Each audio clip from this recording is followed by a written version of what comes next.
Alors d'abord, ce statut spécifique des femmes et des enfants, donc qui sont liés dans le Code noir, on considère qu'il y a un continuum entre la mère et son enfant,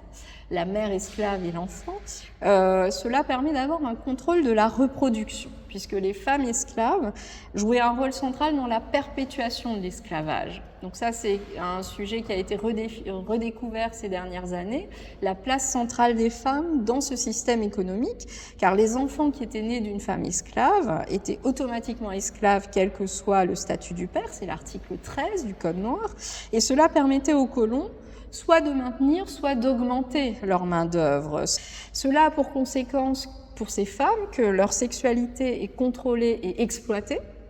et certaines femmes esclaves étaient victimes de violences sexuelles ciblées, choisies, souvent de la part de leur maître, afin d'assurer cette fonction de reproduction. Et le Code noir ne protégeait pas ces femmes, même s'il interdisait les unions entre esclaves et personnes libres, c'était les articles 9 à 11, ces articles ils visaient uniquement à préserver la hiérarchie raciale et sociale. Néanmoins, donc les mariages mixtes étaient interdits, mais les femmes esclaves étaient exposées à des abus, tout en étant privées de toute reconnaissance sociale ou juridique de leurs relations. On a également des exemples dans les archives et dans les familles. Il suffit de s'intéresser à l'onomastique, donc au nom des personnes aujourd'hui présentes dans l'île, que ces unions n'étaient pas toujours contraintes, mais c'était une grande partie des unions. Et les enfants étaient considérés comme la propriété de leur maître, les enfants nés d'une femme esclave, donc au maître de leur mère, et le Code noir visait à assurer la transmission du statut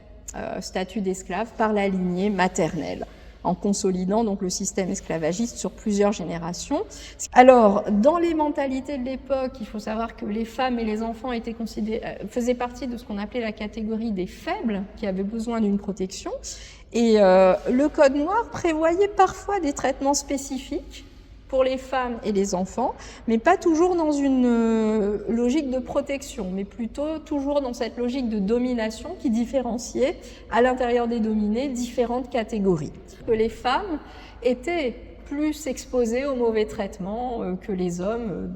au sein de la société esclavagiste, que les enfants étaient exposés particulièrement aux séparations, aux violences, etc., et aussi aux abus en termes de travail, même si on voit bien quand on lit les archives qu'il y avait cette limite des 14-15 ans